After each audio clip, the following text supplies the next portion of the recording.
Good morning, everybody.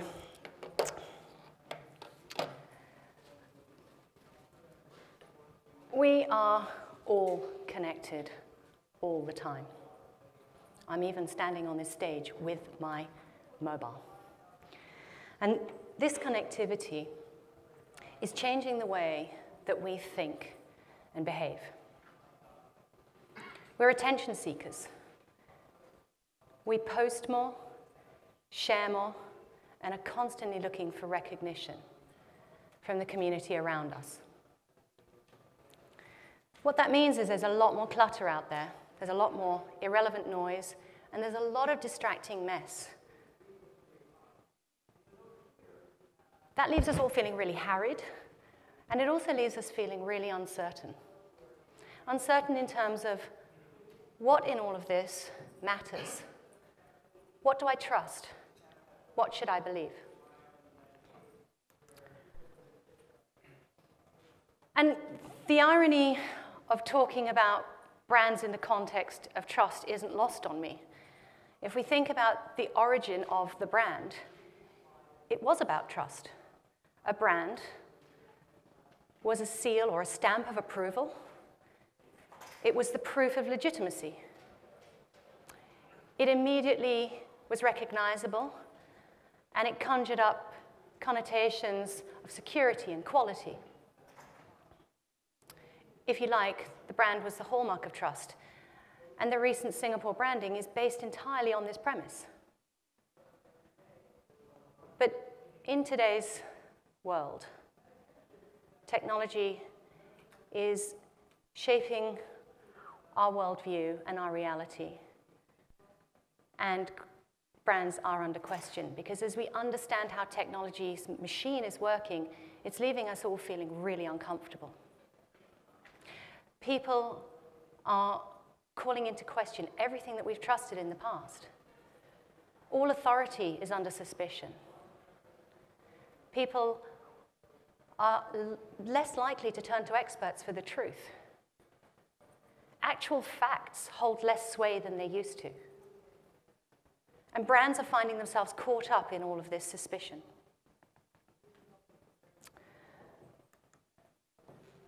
This erosion of trust goes beyond the economics and political world and the tech companies, and it comes into the much more mundane world of hotels, pasta brands, washing machines, soft drinks, headache tablets, because in this connected world, those everyday brands are sitting alongside the fake news and the clickbait.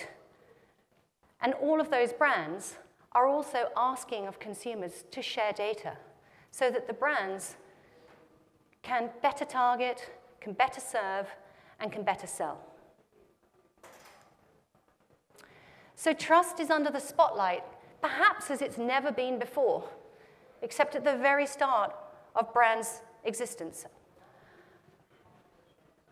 And trust is absolutely fundamental because it determines what people share with us, what data they will share with us, what information they will share with us. It determines how they respond to the brand messages that they then see, and ultimately it determines what and how they choose to buy.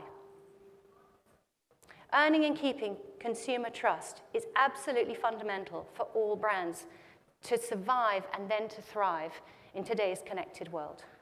So what are marketers to do? Well, I believe it is about not losing sight of human beings. Richard Thaler, who some of you will know from his book Nudge, he's this year's Nobel Prize winner for behavioral economics. He sums it up as economists in the past who thought we were rational decision makers, he said they kind of forgot about humans. And that's how he believes he was able to make the advances in his science that they weren't able to make, because he has human beings at the front of center. And that's what we believe as well. And when we see human beings, we mean not just their behavior. We need to go behind the numbers. We need to understand what their attitudes are, what their value systems are, what their fears are. We need to understand that we need to remember that past behavior is not indicative of future behavior, and that attitudes matter because they help shape the world in which people do make those decisions. At Kantar, we spend our lives understanding people, understanding their motivations, their behavior, their value systems, their beliefs, and their motivations. And today, what I want to share with you is a peek at our latest data and our learnings about how consumers trust brands today. My reason for sharing this is in the hope that brands will start to champion a much more human reaction and keep more relevant. So let's start with the idea of, do people trust sharing data? It's a pretty fundamental part of our behaviors today. And for years, we've been giving away our data. We did it offline. We're now doing it online. We gave it away without much regard. We were quite happy to sign up to things and to tell brands about ourselves because we kept thinking about the instant reward that we were going to get. The loyalty points, the free sample, the access to my friends around the world, the world's information at my fingertips. But times are changing. What we're seeing is that savvy consumers are starting to think differently.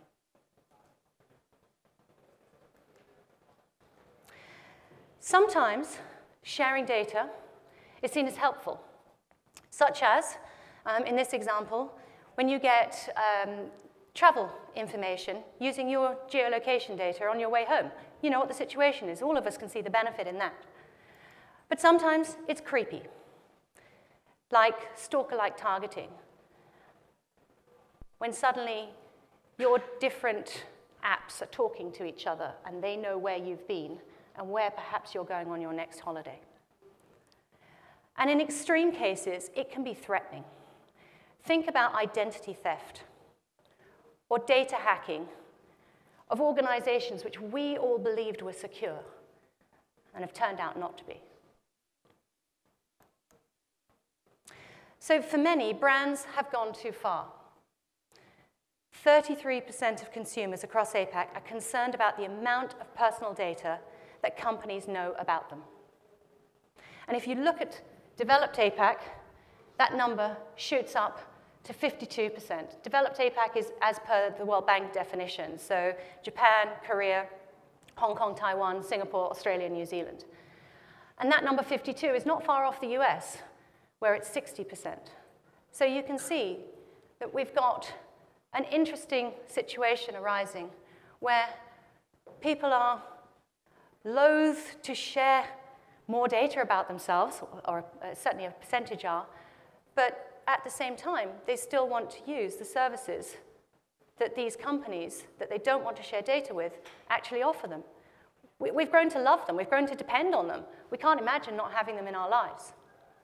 So it's a really interesting clash, if you like, of ideologies.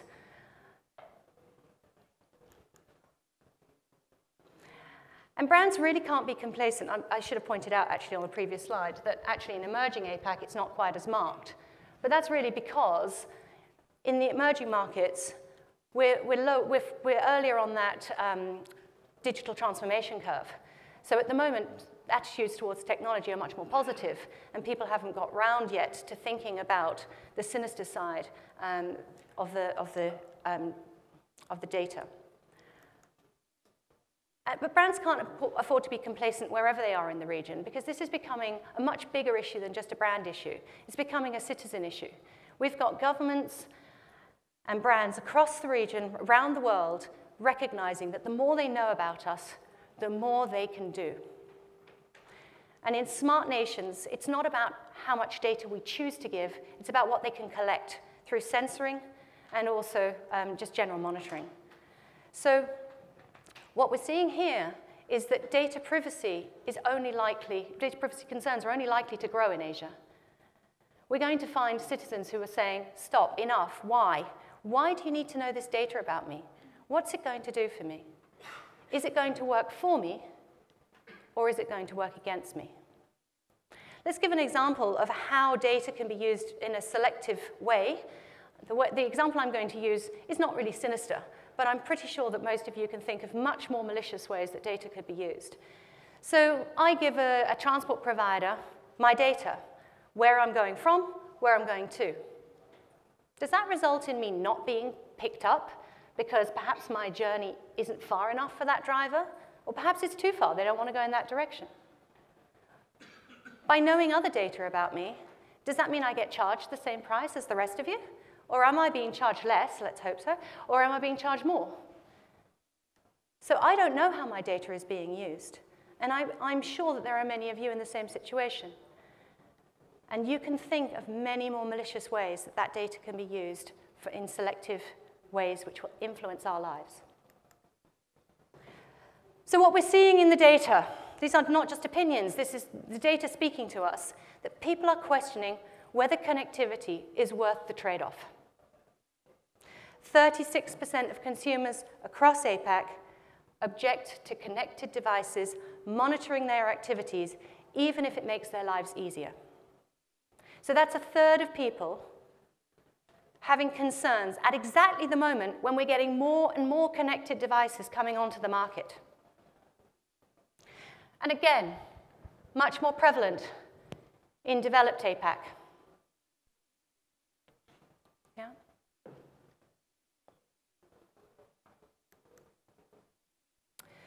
So when should brands step back? Mattel, the maker of Barbie, in the last 2 years, they've had to make 2 different changes to their product development. Last year, they withdrew the Wi-Fi connected Barbie. And recently, they've just withdrawn a smart home device, which was designed with children in mind. Both of those withdrawals were around data privacy concerns. So the question we really need to be asking is there a responsible value exchange between consumer and brand? Is there a responsible exchange that can benefit and satisfy both the consumer and the brand? So let's take a look at an example where we do think that the value exchange is getting it right. So Spotify is collecting music preferences and behaviors of probably everybody in this room and many more beyond.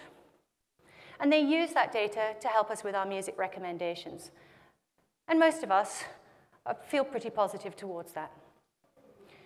Then there's also the time capsule. Some of you will be familiar with it. Time capsule is an algorithm-driven service which serves you or recommends songs which come from your favorite throwback era. And at the same time, Spotify uses geolocation data as well as your music preferences to highlight to you where there's an upcoming concert from one of your favorite artists in your vicinity. All services which are predicated on your data, your personal data, but which the majority of us find value in and accept readily. So if brands are to continue to have the consent of consumers to share their data, we'd advise that we need to align brand actions with consumer interests. And by understanding not just the behaviors of people, but also their attitudes, brands can get much deeper, and they can create a virtuous cycle. So by understanding the consumer's behaviors and attitudes, you can get better services created. With those better services, which respect the boundaries of the consumers, there'll be more willingness to share the data. By knowing more about them, you can again deepen the service or product development or even communications in order to give them what they need. So with that virtuous cycle, what we ensure is the relevance of our brands into the future. So let's assume we're happy, we're comfortable sharing our data. Are people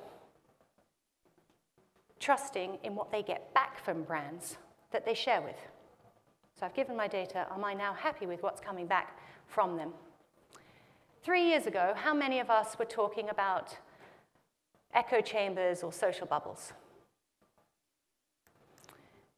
In the last 12 months, the world's seen huge social and political upheaval. And what we're seeing is people becoming much more skeptical about what they see online.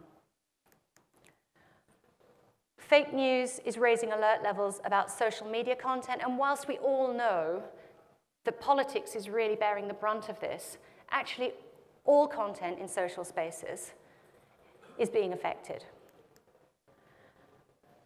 Let's look at some data behind this. Almost half of people in New Zealand and Australia say that the information on social media is unreliable. Almost half. And whilst for the moment emerging APAC is more forgiving, what we do see is that around the rest of the world, the numbers are high as well. So our expectation is that that will change with time. And there's a growing awareness that social networks are controlling what we're seeing, that we don't see the full picture, that we see a partial view, and that everything we're exposed to is being massaged by some algorithmic bias. Once again, stronger in New Zealand and Australia, but half of the population talking about concern that social networks can control the information I see. And if we look even amongst developed APAC, that's a fairly significant number, with 1/3 of people having this concern. So if we put that together, we're living in a world where people share their data, and the targeting isn't really working brilliantly yet, but at least we're creating relevant content, right? Unfortunately, that's not what we're hearing back. What we're hearing back is that, once again in the Pacific region, much higher, but still a significant minority talking about the things that brands post on social media are not relevant. So huge volumes of irrelevant clutter creating great distrust. And getting it wrong, you know, are we really building deep, meaningful relationships doing it this way? Or are we just attention-seeking? Because I would argue that mindless attention-seeking weakens the trust quotient even further. And it does it at scale. This example I'm going to share here is from the Peel Fresh blogger campaign in Singapore. So the bloggers had to take photos of themselves and post them, and with a 1-liter carton of Peel Fresh.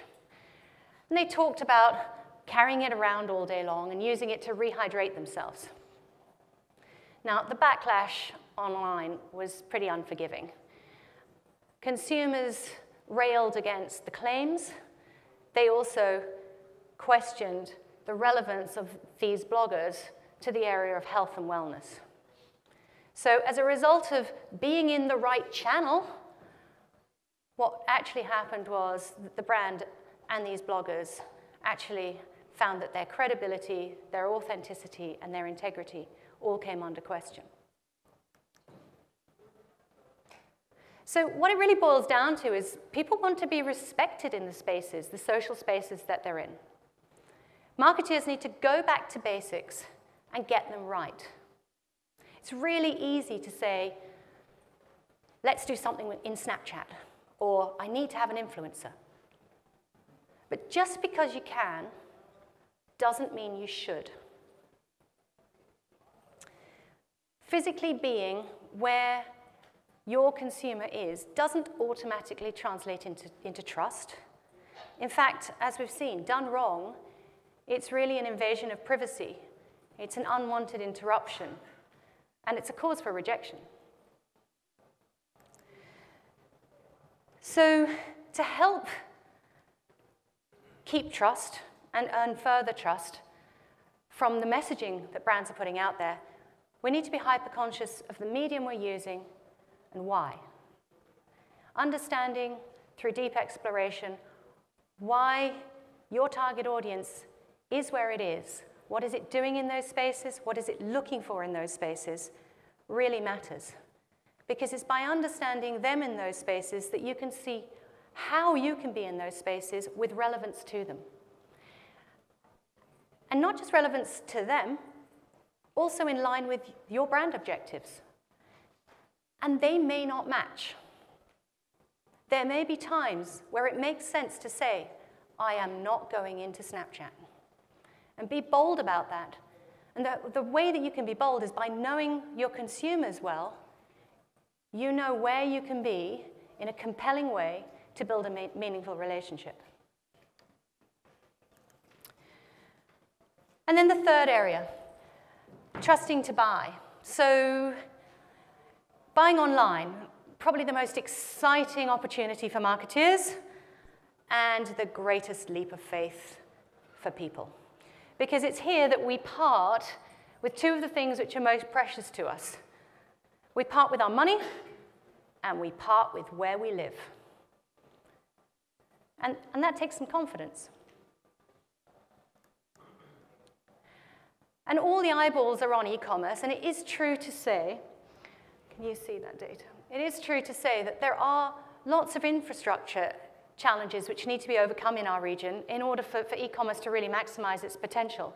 But that doesn't mean that marketers don't need to do anything today to start building trust in this space so that as those infrastructure challenges are overcome, brands are in a good place to take full advantage. There's no point starting once the infrastructure challenges are overcome because you'll be left behind. And ensuring that the experience lives up to expectations in the e-commerce channels is super important to this. Imagine how these scenarios play out to a trusting shopper. So, found a great deal online, put it in the basket, got all the way to the checkout, and got slammed with a pile of hidden fees. Bought the product online, then decided I needed to speak to the company, but all of my calls and emails went unanswered. Had a really bad delivery experience. In fact, it didn't show. There's a few of you nodding on this. This is bad. Or the product arrives, but it isn't the quality that was expected, or it wasn't what I'd paid for. It only takes one of those things for the trust in e-commerce to break down. And all the effort that it's taken to nudge people into the space or to nudge them beyond the retailers that they're comfortable with gets lost, and actually we find ourselves going backwards. Now, Kantar's explorations around the world about e-commerce show that getting people to try e-commerce wherever we are in the world only happens when the risk is taken out of the equation for them. Now, what that means is that all the convenience that you can offer through an e-commerce channel is not valued until the risk no longer exists. The risk can only be removed if you understand the tension behind that risk. Now, the risk could be real, or it could be perceived. The risks also differ in the different markets because some tensions are unique. So if we look at India, for example, the tensions in India are around the methods of payment.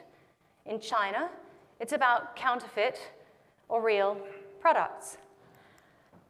And in Southeast Asia, consumer concerns center around the e-commerce scams, which we're all familiar with. So what happens in this situation is that true e-commerce doesn't fulfill its potential. We end up with a marketplace where there's a lot of consumer-to-consumer selling, a lot of resellers, and a lot of counterfeit goods. It's not benefiting the brands that we're in charge of. So for e-commerce to really be maximized, what we need is brands to understand these tensions and look to address them so that we can get consumers' trust in this space. So trust dynamics in e-commerce are complex and they're nuanced, and it's not just about where you are, national interests. It's not just about the infrastructure that does or doesn't exist. It's also about the category that you're shopping So tensions differ and triggers differ across the categories. Let's take, for example, a highly involved category, financial services. If you look across these 3 Asian markets, you can see that the triggers are starkly different. So how a brand responds to consumers in India could be quite different from how it chooses to respond in Indonesia. But without knowing the consumer's attitudes behind their behaviors, it would be difficult to address these. And as it says, the implication here is really to understand the tension behind the behavior. In this world of masses of behavioral data, it's easy to believe that that's sufficient. Many companies are drowning in more data than they know what to do with. But really, what we're suggesting here is that behavioral data isn't sufficient.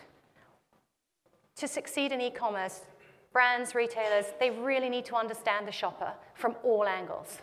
We need to understand the motivations of that shopper, why they prefer one brand over another, why they prefer one retail over another, how they shop that category, what are the pain points in that shopping experience, who are the influencers, which touch points do they take what information from. By understanding that journey, brands will be able to tap in to those tensions and build trust and therefore relevance as well.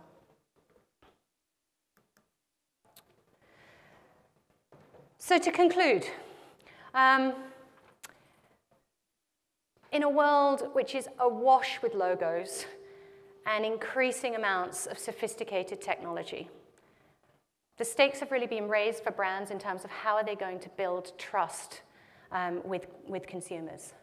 And my money is really on the brands which are going to treat consumers as people. And the brands which leverage what we know, admire, and value in human relationships. And the 3 qualities that I'm going to call out are integrity, empathy, and authenticity. By integrity, what I mean here is being transparent. Show people why they should trust you with their data. And when they've trusted you, respect their boundaries. And if you do make a mistake, and brands do make mistakes, own up to it. Earn that trust back. Empathy. We're hardwired to trust people who we share common goals, common interests, and common beliefs. And we distrust people whose allegiance we're really unsure of. How do brands tap into that?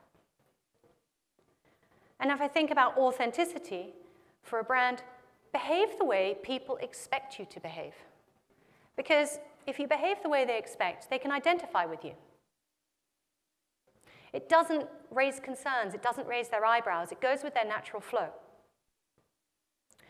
And finally, to do trust well, brands need to stay really close to the people that matter to them.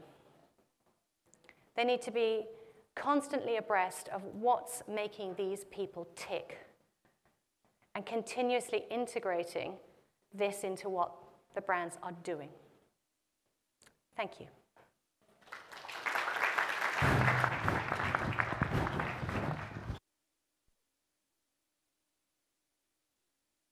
Thank you, Nicola. You're right, that is a long walk. Brilliant session there. Really interesting landscape that you've mapped out, and we definitely are in a post-truth world. That's true. So what we will do is we'll do 10 minutes of audience questions. So there is a roving mic. I'll abuse my position as chairman before we do that, just to ask you one question myself. What sparked my interest was you talking about brands and the need to build integrity, authenticity, etc. My question is, do consumers really care if the product is good enough? A couple of examples: Volkswagen lied to everyone about their emissions. It didn't stop people driving Volkswagen cars. Facebook, their metrics, we know they're not credible. We know there are a couple of 100 million fake users. We know they played a part in getting Donald Trump elected to the White House, which who knows where that will end. Yep. But people still use Facebook every day. It's almost a utility now. Yep. So my question is, do consumers really care about trust when it comes to their relationship with brands if the product is good enough? Yeah. Gosh, I wish you'd prepped me with that one earlier. So look, I think that we need to think about where are you in categories where you've got choices and where are you in categories where you don't have choices, right? So I think with Volkswagen, if you've got a Volkswagen car, you're not getting rid of it. So you're going to keep those users. Sales did drop, but they did recover. But that in part is as a result of the brand looking to rebuild trust with the consumer. And there are still people who will talk about never ever considering a Volkswagen again. So there will be people, they might be a minority, but there will be people who are affected over the longer term. With Facebook, part of that is, I would argue, is it the product that's good enough? Is it the fact that it's perhaps a monopoly? And is it perhaps the fact that all my friends are there? So actually, that's what I don't want to lose. If somebody came along and offered me something which was absolutely the same, and it didn't have perhaps some of that shroud of mystery, which perhaps has not totally been resolved yet either, maybe I would consider differently. So I think that it's complex. I'm not suggesting at all that trust is the only player in it, but I think the brands that do have trust there have an awful lot more opportunity than the brands that don't have good trust foundations. Yeah. So it's still about the long game for you, not just the product. Yeah, absolutely. Well, particularly because I would argue that many categories today, products, there's actually equity, there's equality. There's not actually a product differentiation for many products that are out there. So it's actually the brand which is creating that differentiation. Okay, yeah. Great, well answered. Can I ask who's going to be first from the audience to put up their hand? We have a gentleman at the front here. If you could just introduce yourself, your name and organisation. Hi, Sanjay from Kaku. Thanks for your talk, really interesting. I've got a question for you about the sensitivity of data protection. Mm-hmm. I agree with a lot of your comments, but we have a generation coming through, probably in 10 years' time, who basically born with iPhones and Android devices in their hands, always on, very, if I look at my nephews and nieces, very carefree with what they post, to the nth degree. I wonder how that's going to change things when this generation becomes adults, and how does this whole data protection thing change when you've got these people who really just didn't care? And is it going to change, or is it going to go the other way? It's a really good question, and I'm not a data privacy expert, nor do I have a crystal ball. I think that is probably one of the big questions which many people would have in the room, which is what do I do in the future? I think there's a couple of things at play, and I'm not going to answer your question directly. I'm going to give you my thoughts around it, okay, because I don't genuinely have that answer. I think there are two things that immediately spring to my mind. The first one is the policies and the regulations that are being put in place in other parts of the world are really quite steep. Now, they are being put in by a totally different generation from the one that you're talking about, so there's potentially a tension that will happen there, and that will be really interesting to watch. And those policies are also being put in other parts of the world, but perhaps not to the same degree as, say Europe, right? But there's also, our data actually is from 16 to about 65. So we don't know the thoughts of all the younger ones, your nephews, nieces, my kids. And it'll be really interesting to watch how they go, because we're going to be influencing their thoughts by how we react to what's going on, today. Yeah, I don't know if you've got to come back to that, but I'd love that crystal ball to be able to say what to do in the future.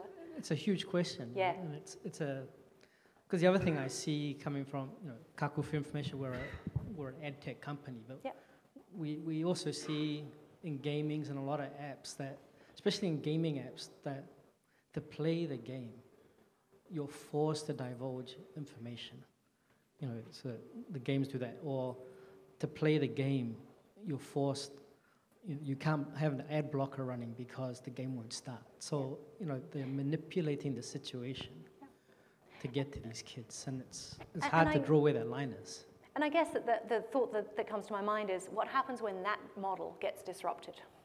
You know, so what happens when you've got brands which are not dependent upon advertising revenues to deliver a service or a product to the user? Does that mean that they'll continue to work with the brands where they've got to give their data, or does it mean that they'll move? And you know, if the game is attractive enough, for example, or if the product or service is attractive enough somewhere else, we may find that very real tension happens. So it really depends on what the business model and what the motivation could be there. Because, you know, a lot of games, part of the revenue model is to get that information and sell that data. That's the problem. Yeah. Thank you. Have any other questions in the audience?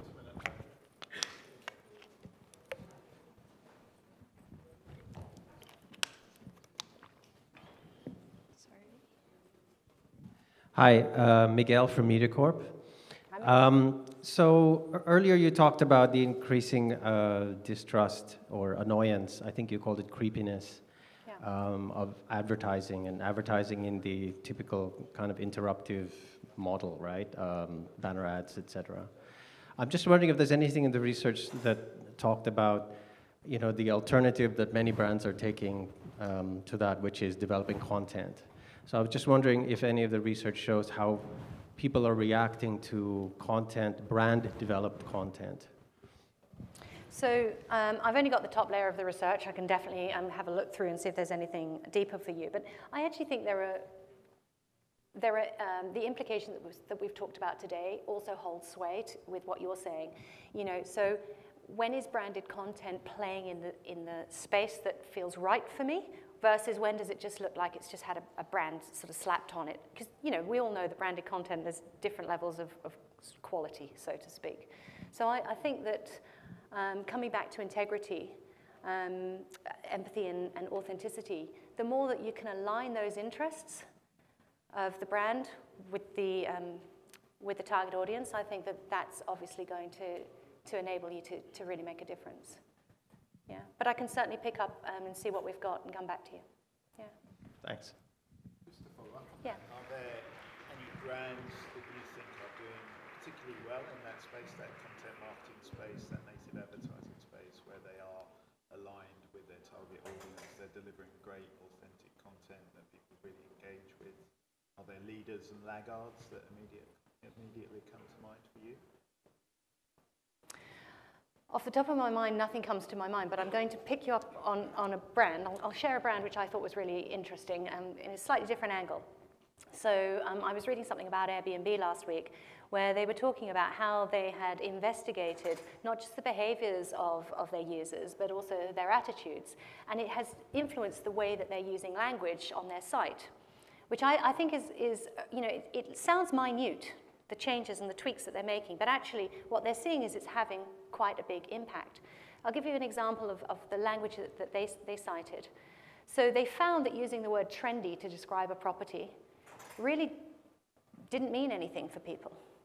And so they learned that actually the way that people, you and I, discriminate between properties is things like, is it in a lively zone or is it in a quiet zone?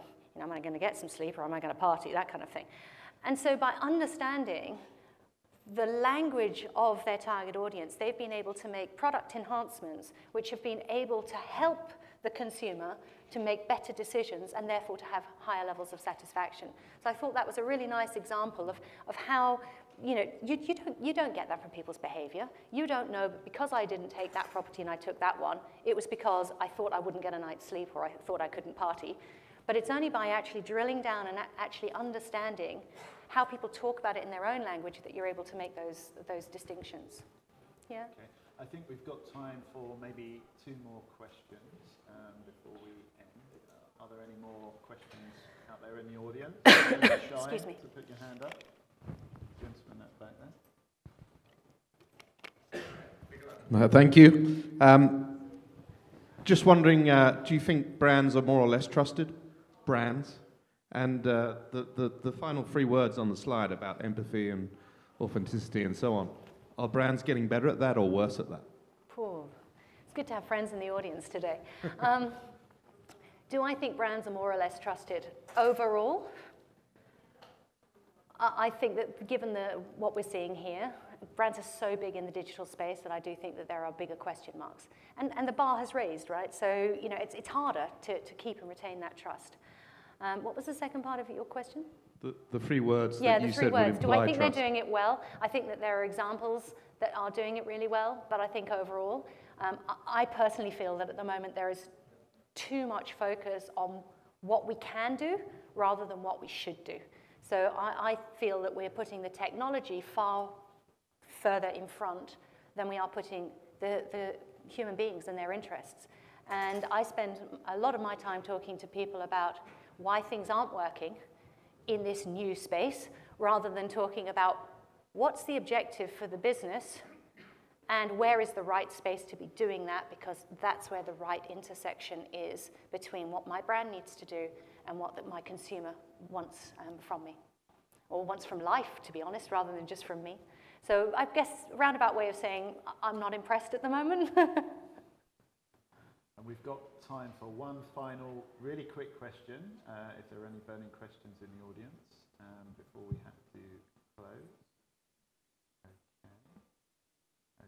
Okay. If you could just introduce yourself so we know who you are. Great. Yeah, hi. Paul Garrity from Impulse Screen Media. What's your view on television?